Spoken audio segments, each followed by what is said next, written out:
good afternoon, everyone, and welcome to this edition of Best Life Health Show. Today, we have a very special guest here, as you can see, and today we're going to be talking about stroke myths. We're going to be talking about a lot of things about stroke, the myths that people talk about. We're going to be debunking them. So, in our midst today, we have our very own Dr. Bertha Eke. I hope I got the name. Fair enough, Eke. Okay.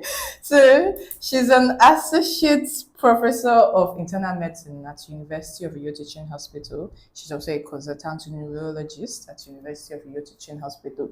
So Ma, we're happy to have you here. Thank you so much. Hello, everybody.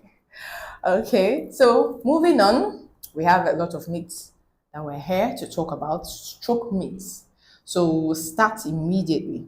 So Ma, the first myth on our list today says only old people get stroke. Well, we call them risk factors. And yes, the older, the more likely. But a lot of other things have made, we're now seeing a lot of young people with stroke. A good number of them, some risk factors are hypertension, alcohol intake, HIV, AIDS, drug abuse, especially cocaine. So we're beginning to see younger persons. But before then, it's usually people more than 55 years. Okay. All right, thank you for that. So next on our list says you cannot prevent stroke. Is that true? Stroke is a preventable disease. We have what we call primary and secondary prevention.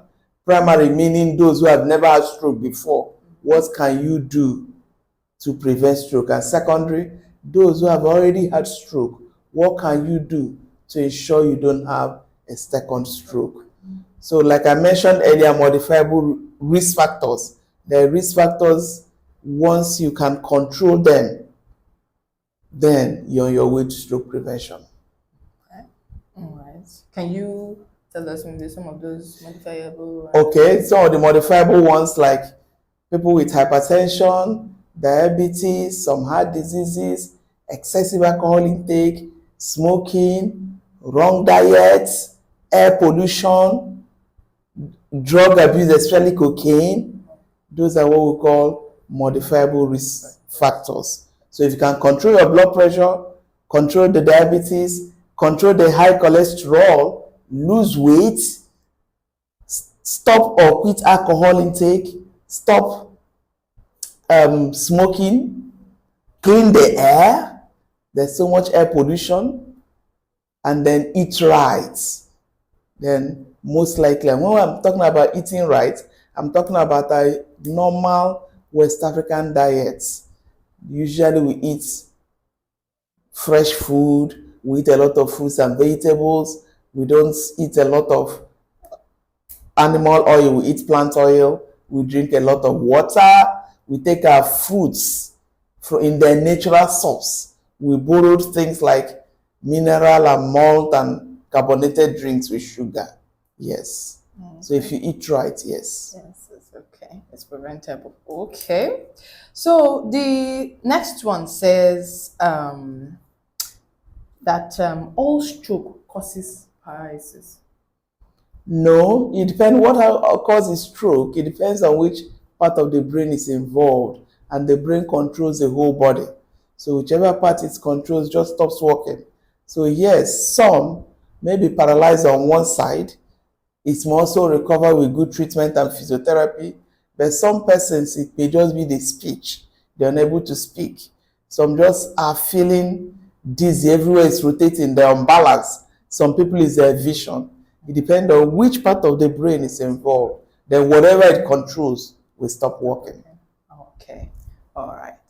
Okay. So the next one, this one, we hear a lot of persons say, this one says that stroke is not treatable in the hospital. I'm very sure you hear some of these, our older people in the village. That's our African belief. Yes. They'll say, no, yes. Go to the hospital, go to this place, go to Mami Yabo, or this traditional, this one or that one. That's because they're traditional beliefs. Actually, stroke has names in our local languages. That's what I usually introduce with Zimbabwe in my own language. which means a hug from the spirit. Wow. Here in Akwa, they call it tepomia, a slap. Tepomia is slap. Yes. Wow. Or Akwa, sudden paralysis, Yorubas offer, and evil arrow pierce the person. That's why one side is weak. And so that's where the beliefs come from. But no, stroke is a medical disease and is treatable in the hospitals. Okay, all right. So I hope we're all paying attention to this, hearing from a professional telling us about strokes. Good. So the next one that we have on our list says partial stroke. Some people call it mini stroke. That's a TIA, whatever. Some people call it a lot of things. So they say that that's partial stroke that is not usually risky. A stroke is a stroke. It's risky. No matter how little it is. Some people just stand up, suddenly they can't raise their hand. And then an hour later, they can raise it. Something has happened.